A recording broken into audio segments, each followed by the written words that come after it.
Morning, नमस्कार और जोहार। आप सभी का स्वागत है द न्यूज पोस्ट में और मैं हूं आपके साथ सुहाना। खबरों में आगे बढ़ेंगे। आज के झारखंड की तमाम 24 बड़ी खबरें और महत्वपूर्ण खबरों से रूबरू कराएंगे, लेकिन इससे पहले अगर आपने नहीं किया है द न्यूज पोस्ट को सब्सक्राइब, तो सबसे पहले आप हमारे चैनल को सब्सक्राइब करें, बेल आइकन पर क्लिक करना ना भूलें, क्योंकि इससे आपको राज्य भर की तमाम अपडेट मिलती रहेगी। तो चलिए शुरू करते हैं आज की महत्वपूर्ण खबरों से। झारखंड में ठंड से फिलहाल राहत है। अधिकतम तापमान 27 के करीब पहुंच गया, वहीं न्यूनतम तापमान 16 के करीब है। सुबह 6 बजे 15 डिग्री का तापमान रहा। इसके बाद जैसे जैसे दिन ढलेगा मौसम और गर्म होता जाएगा। सभी जगह पर धूप निकलने की संभावना है। पलामू, रांची, धनबाद और जमशेदपुर में दिन के 2 बजे तक 26 से 27 डिग्री तक पारा रहने का अनुमान है। हालांकि शाम होते ही हल्की ठंड बढ़ेगी। यह मौसम का पूर्वानुमान है। भ्रष्टाचार के खिलाफ कार्रवाई करते हुए आज झारखंड पुलिस के एंटी करप्शन ब्यूरो की टीम ने राज्य के नामकुम अंचल के राजस्व कर्मचारी राजेश कुमार के रांची, गुमला और बिहार के औरंगाबाद जिले के कई ठिकानों पर पटना में टीम छापेमारी कर रही है। रांची के मोरहाबादी क्षेत्र अंतर्गत टैगोर हिल रोड स्थित रामकृष्ण मिशन के पास स्थित उनके फ्लैट के साथ ही साथ गुमला जिला के घाघरा में स्थित पैतृक आवास और बिहार के औरंगाबाद में छापेमारी कर रही है। बता दें कि इससे पहले 2 जनवरी 2025 को एंटी करप्शन ब्यूरो की टीम ने राज्य के सदर अंचल के सीईओ मुंशी राम को रंगे हाथों घूस लेते हुए गिरफ्तार किया था। बताया जा रहा है कि राज्य के सदर अंचल के पूर्व सीईओ मुंशी राम के ही करीबी राजस्व कर्मचारी राजेश कुमार के ठिकाने पर छापेमारी चल रही है। झारखंड कर्मचारी चयन आयोग यानी जेएसएससी द्वारा आयोजित सीजीएल परीक्षा की सीबीआई जांच की मांग वाली याचिका पर झारखंड हाईकोर्ट में सुनवाई हुई। हाईकोर्ट ने परीक्षा के रिजल्ट प्रकाशन पर रोक जारी रखी है। सुनवाई के दौरान सरकार ने कोर्ट को बताया कि कोर्ट के आदेश के बाद एफआईआर दर्ज कर जांच की जा रही है, जिस पर कोर्ट ने राज्य सरकार को 4 सप्ताह में जांच की स्टेटस रिपोर्ट कोर्ट के समक्ष पेश करने के निर्देश दिए। मामले की अगली सुनवाई 26 मार्च 2025 को निर्धारित की गई है। जेएसएससी की ओर से अधिवक्ता संजय पीपरवाल और प्रिंस कुमार ने बहस की। आवेदकों की ओर से वरीय अधिवक्ता अजीत कुमार ने बहस की। आपको बता दें कि इस संबंध में राजेश कुमार ने जनहित याचिका दायर की है। बता दें कि पिछली सुनवाई में हाईकोर्ट ने रिजल्ट के प्रकाशन पर रोक लगा दी थी। साथ ही हाईकोर्ट ने राज्य सरकार को जेएसएससी सीजीएल परीक्षा पेपर लीक को लेकर दर्ज शिकायत पर परीक्षा संचालन अधिनियम 2023 के तहत पुलिस प्राथमिकी दर्ज करने और जांच के बाद रिपोर्ट सौंपने का निर्देश भी दिया था। झारखंड के लातेहार जिले में पुलिस और जेजेएमपी उग्रवादियों के बीच मुठभेड़ हुई। ये मुठभेड़ मंगलवार की रात सेमटान जंगल में हुई। इस मुठभेड़ में जेजेएमपी उग्रवादी ठलको कवर को गोली लगने की खबर सामने आई है। बताया जा रहा है कि गोली लगने के बाद सदर अस्पताल ले जाया गया था, जहां से प्राथमिक उपचार के बाद उन्हें बेहतर इलाज के लिए रिम्स रेफर कर दिया गया। वहीं इस मामले में एसपी ने बताया कि गुप्त सूचना के आधार पर सेमटान जंगल में सर्च अभियान चलाया जा रहा था। इसी बीच दोनों तरफ से कई राउंड फायरिंग की गई, जिसमें जेजेएमपी उग्रवादी घायल हो गए। उसके बाद पुलिस ने मौके से एक हथियार और कई नक्सली सामान बरामद किया है। सूत्रों से मिली जानकारी के अनुसार क्षेत्र में सर्च अभियान भी जारी है। गिरती कानून व्यवस्था को मजबूत करने के लिए रामगढ़ एसपी अजय कुमार ने जिले के 6 पुलिस पदाधिकारियों का तबादला कर दिया है। साथ ही सभी को तत्काल प्रभाव से तबादला किए गए स्थलों पर कमान संभालने का निर्देश मिला है। आपको बता दें कि पुलिस केंद्र में तैनात पुलिस निरीक्षक अजय कुमार साहू को कोर्ट प्रभारी रामगढ़ बनाया गया है। इसके अलावा पुलिस अवर निरीक्षक संजय कुमार रजक को अभियोजन कोषांग का प्रभारी बनाया गया है। पुलिस अवर निरीक्षक भूतनाथ सिंह मुंडा को वृक्षित अवर निरीक्षक प्रथम रामगढ़ की जिम्मेवारी सौंपी गई है। इसके अलावा रामगढ़ थाना में पदस्थापित पुलिस अवर निरीक्षक अशोक कुमार को गोला थाना भेजने का आदेश जारी हुआ है। एसडीपीओ कार्यालय में तैनात सहायक अवर निरीक्षक सुखलाल राम को प्रभारी सीपीएमएस शाखा बनाया गया है। इसके अलावा सहायक अवर निरीक्षक राजीव रंजन को अनुमंडल पुलिस पदाधिकारी कार्यालय रामगढ़ में प्रतिनियुक्त का आदेश दिया गया है। बोकारो जिला के नावडीह प्रखंड अंतर्गत पेंग नारायणपुर थाना क्षेत्र के बंसी गांव के समीप जंगल में पुलिस और नक्सलियों के बीच मुठभेड़ चल रही है। इस मुठभेड़ के दौरान 2 हार्डकोर नक्सलियों के मारे जाने की सूचना है। वहीं भारी मात्रा में हथियार और गोला भी बरामद किया गया है। झारखंड पुलिस के 2 जवान के घायल होने की भी सूचना है। सूत्रों से मिली जानकारी के अनुसार पुलिस द्वारा नक्सलियों के होने की सूचना पर सर्च अभियान के दौरान सुबह 5 बजे से मुठभेड़ जारी है। हालांकि सुरक्षा बल के जवान अभी भी इलाके में सर्च अभियान चला रहे हैं। इस अभियान में एरिया कमांडर शांति देवी और नक्सली सदस्य मनोज टुडू मुठभेड़ में मारे गए। मुठभेड़ के बाद 5.56 mm का 2 इंसास राइफल, AK-47 एक, 2 मैगजीन के कारतूस, 7.62 mm 162 round, 5.56 mm 349 round, 5.56 LMG magazine 01, 5.56 INSAS magazine 02, AK-47 magazine 2 बरामद हुए हैं। बेंगलुरु कर्नाटक राज्य से एक बड़ी खबर सामने आ रही है। यहाँ सड़क दुर्घटना में कई लोगों की मौत हुई है। बुधवार की सुबह यह हादसा हुआ है। एक ट्रक दुर्घटनाग्रस्त होने की वजह से कई लोगों की मौत हो गई है। यह हादसा राज्य के येल्लुवर से आई है। कर्नाटक जिले के येल्लुवर से यह खबर आई है। सब्जी लगे ट्रक के दुर्घटनाग्रस्त होने की वजह से कल 10 लोगों की मौत हो गई है। 20 लोग घायल हुए थे। यह ट्रक सावनूर से येल्लुवर जा रहा था। इस पर सब्जी लदी हुई थी। ट्रक पर सब्जी विक्रेता थे जो सब्जी बेचने के लिए येल्लुवर जा रहे थे। सेंट्रल बैंक ऑफ इंडिया में नौकरी की इच्छा रखने वाले उम्मीदवारों के लिए सुनहरा मौका है। सेंट्रल बैंक के जूनियर मैनेजमेंट ग्रेड 1 के पदों पर भर्ती निकाली गई है। इसके लिए आवेदन प्रक्रिया 21 जनवरी से शुरू हो चुकी है। वही आवेदन करने की आखिरी तारीख 9 फरवरी 2025 तक है। उम्मीदवार बैंक की ऑफिशियल वेबसाइट centralbankofIndia.co.in पर जाकर आवेदन कर सकते हैं। इस भर्ती प्रक्रिया के तहत 266 पदों पर बहाली की जाएगी। सेंट्रल बैंक ऑफ इंडिया में आवेदन करने के लिए उम्मीदवार का मान्यता प्राप्त यूनिवर्सिटी या संस्थान से किसी भी स्ट्रीम से ग्रेजुएशन की डिग्री होनी चाहिए। कारोबारी सह भाजपा नेता उमेश सिंह से उग्रवादी संगठन के नाम पर फिर से रंगदारी मांगी गई है। फोन करने वाला खुद को PLFI का आदमी बताकर संगठन के लिए मदद मांग रहा है। साथ ही अलग अलग नंबरों से फोन कर रमेश सिंह से फिरौती की मांग की जा रही है। यहाँ आपको बता दें कि इसे लेकर रमेश सिंह ने पहले ही सुखदेव नगर थाने में प्राथमिकी दर्ज कराई है। हालांकि पुलिस अब तक आरोपी के बारे में जानकारी नहीं जुटा पाई है।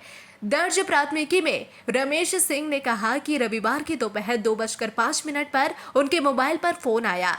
जब रमेश सिंह ने कहा कि वह आवाज नहीं सुन पा रहे हैं तो मोबाइल धारक ने तुरंत 7411968898 से कॉल किया। दूसरे नंबर पर संपर्क नहीं होने पर भाजपा नेता के पास 9511014753 से कॉल आया। इसके बाद बातचीत के दौरान कॉल करने वाले ने खुद को PLFI का आदमी बताया और कहा कि पहले भी हमने संगठन की मदद करने के लिए आगाह किया था, लेकिन आपने ध्यान नहीं दिया। संगठन की मदद कीजिए। इसके बाद उसने धमकी देते हुए कॉल काट दिया। बिहार की राजधानी पटना से एक शर्मनाक घटना सामने आई है। यहाँ झारखंड की छात्रा के साथ दुष्कर्म करने का मामला सामने आया है।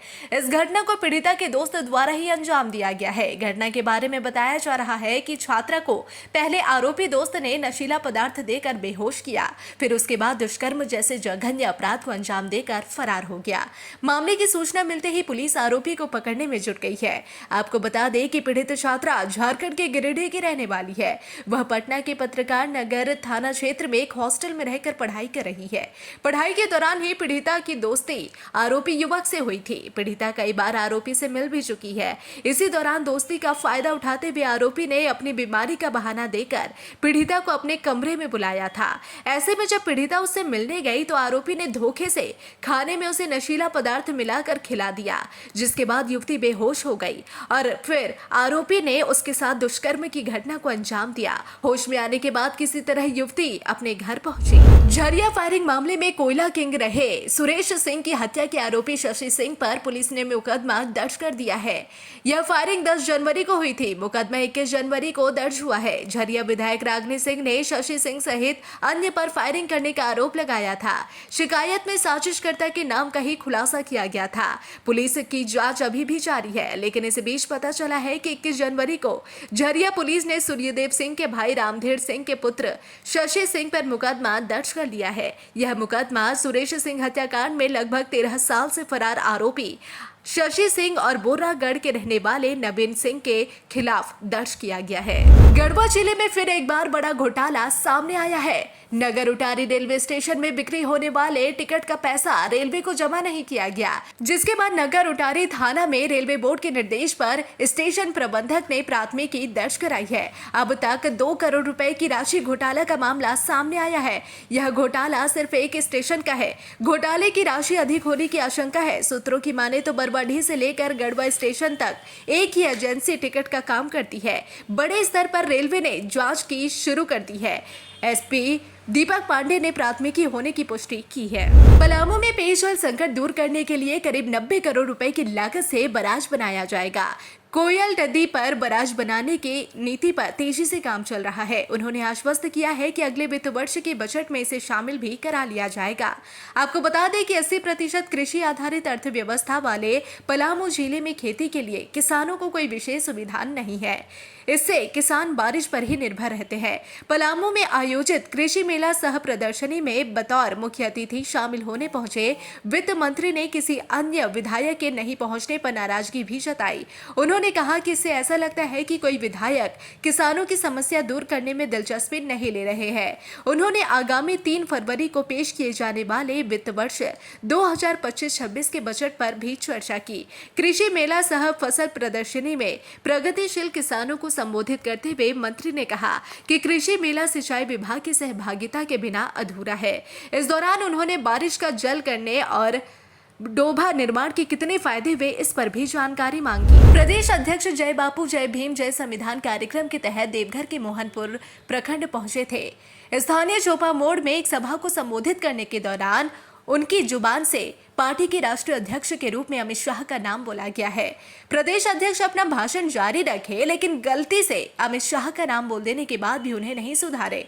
ऐसे में अंदाजा लगाया जा सकता है कि प्रदेश अध्यक्ष ने जानबूझकर अमित शाह को राष्ट्रीय अध्यक्ष बोला है। बता दें कि ये वही अमित शाह है जिनके विरुद्ध कांग्रेसियों ने आंदोलन छेड़ा है। अमित शाह की राज्यसभा में दिए गए बाबा साहब पर आपत्तिजनक बयान के कारण कांग्रेस अमित शाह से माफी मांगने के लिए देश भर में आंदोलन कर रही है। प्रदेश अध्यक्ष ने कहा कि जब पिछले साल 26 दिसंबर को कर्नाटक के बेलगाम में राष्ट्रीय अध्यक्ष मल्लिकार्जुन खड़गे की जगह अमित शाह के नेतृत्व में राष्ट्रीय अधिवेशन हुआ था, तभी जय बापू जय भीम जय संविधान कार्यक्रम आयोजित करने का निर्णय लिया गया था। झारखंड की रसूखदार IAS अधिकारी का दिन वापस लौट गया।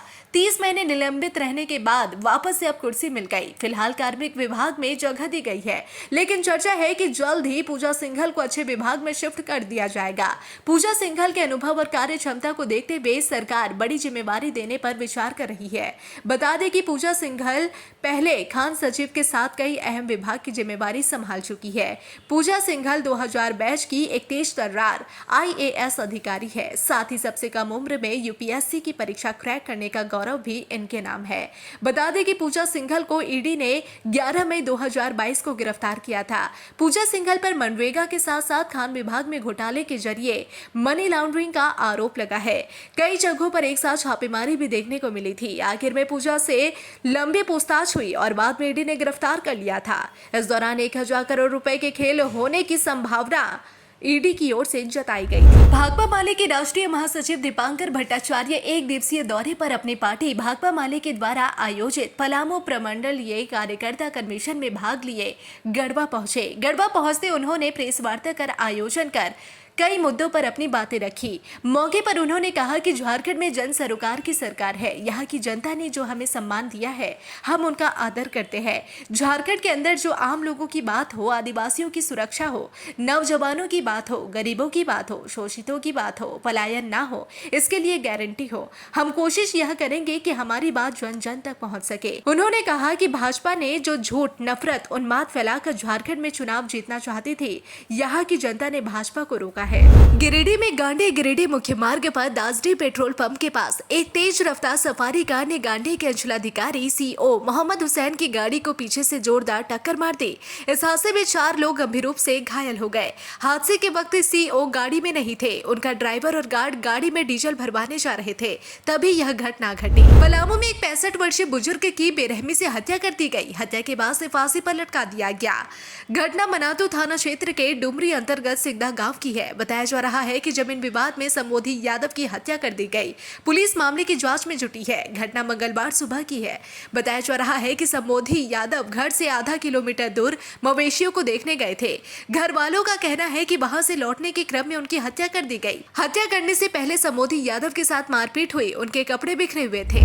झारखंड पुलिस ने सभी जिले में जन शिकायत समाधान कार्यक्रम के जरिए सैकड़ों मामलों का निष्पादन किया है। रांची, जमशेदपुर, पलामू, गुमला समेत सभी जिला में वरीय पुलिस अधिकारियों ने समस्याओं को सुना। जमशेदपुर में महिलाओं ने दरोगा की शिकायत अधिकारियों से की, तो रांची में सीआईडी में पदस्थापित दरोगा पर जमीन के मामले हस्तक्षेप करने की शिकायत जन समाधान में की गई। सभी जिला में बड़ी संख्या में फरियादी अपनी शिकायत लेकर पहुंचे। जमशेदपुर के उपायुक्त अनन्या मिटाकर को भारत निर्वाचन आयोग द्वारा सम्मानित करने को लेकर उन्हें एक पत्र भेजा गया है। उन्हें दिल्ली में सम्मानित किया जाएगा। वर्ष 2024 में लोकसभा और विधानसभा चुनाव शांतिपूर्ण और पारदर्शिता कराने के लिए पूर्वी सिंहभूम के उपायुक्त अनन्या मित्तल को सम्मानित किया जाएगा। इसके अलावा आयोग ने शांतिपूर्ण और निष्पक्ष संचालन के लिए झारखंड को बेस्ट परफॉर्मेंस स्टेट के पुरस्कार के लिए चुना गया है। 25 जनवरी को राष्ट्रीय मतदाता दिवस के दिन नई दिल्ली में झारखंड के मुख्य चुनाव पदाधिकारी के रवि कुमार और पूर्वी सिंहभूम के उपायुक्त को पुरस्कार से सम्मानित किया जाएगा। राजधानी के बरियातू इलाके में प्रैक्टिस करने वाली एक महिला डॉक्टर से शादी के नाम पर इमोशनल ब्लैकमेल कर एक युवक ने 12 लाख रुपए की ठगी कर ली है। मामले को लेकर महिला डॉक्टर ने लालपुर थाने में शिकायत दर्ज कराई है। बेंगलुरु के रहने वाले एक युवक ने रांची की एक महिला डॉक्टर से 12 लाख रुपए की ठगी कर ली है। आरोपी से महिला डॉक्टर का संपर्क मैरिज साइट्स के जरिए हुआ था। दोनों ने एक दूसरे को ऑनलाइन में ही पसंद किया, जिसके बाद दोनों आगे चलकर शादी करने वाले थे। मैरिज साइट के जरिए ही दोनों ने अपने मोबाइल नंबर का आदान प्रदान भी किया और दोनों बातचीत भी करने लगे थे। इसी बीच आरोपी ने महिला डॉक्टर को बताया कि उसे बिजनेस में काफी नुकसान हुआ है। आरोपी ने महिला डॉक्टर को इमोशनल ब्लैकमेल किया और उसे अपने झांसे में लेकर अपने खाते में 12 लाख रुपए ट्रांसफर करवा लिए। पलामू के हैदरनगर प्रखंड कार्यालय सभागार में मनरेगा की जन सुनवाई में अधिकारी, कर्मचारी, मनरेगा कर्मी मौजूद रहे। जन गायब सामाजिक कार्यकर्ता प्रेमतोष सिंह एवं अरविंद सिंह ने जन सुनवाई के नाम पर खानापूर्ति का आरोप लगाया। उन्होंने कहा कि मुजरिम भी वही, मुंसिफ भी वही वाली कहावत हो रही है चरितार्थ। लोकपाल की भूमिका भी संदिग्ध पाई जा रही है। राज्य में बेहतर चुनाव प्रबंधन के लिए झारखंड को पहली बार बेस्ट परफॉर्मिंग अवार्ड से सम्मानित किया जाएगा। राष्ट्रीय मतदाता दिवस यानी 25 जनवरी को राष्ट्रपति द्रौपदी मुर्मू दिल्ली में राज्य के मुख्य निर्वाचन पदाधिकारी के रवि कुमार को सम्मानित करेंगी। यह सम्मान झारखंड में 2024 में हुए लोकसभा और विधानसभा चुनाव अच्छे ढंग से संचालित किए जाने के लिए दिया जा रहा है। भारत निर्वाचन आयोग द्वारा जारी पत्र के अनुसार झारखंड के अलावा बेस्ट परफॉर्मिंग अवार्ड महाराष्ट्र और जम्मू कश्मीर को भी दिया जाएगा। इसके अलावा पूर्वी सिंहभूम के जिला निर्वाचन पदाधिकारी अनन्या मित्तल को भी बेहतर निर्वाचन कार्य के लिए इस मौके पर सम्मानित किया जाएगा। सरकार का आगामी वित्तीय वर्ष 2025-26 का बजट ग्रामीण अर्थव्यवस्था को मजबूत करने के उद्देश्य पर आधारित होगा। राज्य सरकार ने बजट को लेकर आम लोगों एवं विभिन्न व्यवसायिक संगठनों से सुझाव मांगे। झारखंड सरकार 1000 से अधिक सुझावों पर अब मंथन करने में जुटी है। आगामी 3 मार्च को बजट सत्र के दौरान वित्त मंत्री राधाकृष्णन किशोर आगामी वित्तीय वर्ष का बजट पेश करने वाले हैं। इसे लेकर वित्त विभाग के द्वारा बजट को अंतिम रूप देने की तैयारी की जा रही है। वित्त मंत्री राधाकृष्णन किशोर ने आगामी बजट को आम लोगों का बजट बताया। उन्होंने आम लोगों के हितों को ध्यान में रखकर ग्रामीण अर्थव्यवस्था आधारित बजट होने की बात कही है। उनका मानना है कि बढ़िया बजट होगा जिसमें राज्य के सभी वर्गों को ध्यान में रखा जाएगा। फिलहाल इस बुलेटिन में बस इतना ही। ऐसे ही तमाम खबरों के लिए बने रहे द न्यूज़ पोस्ट के साथ।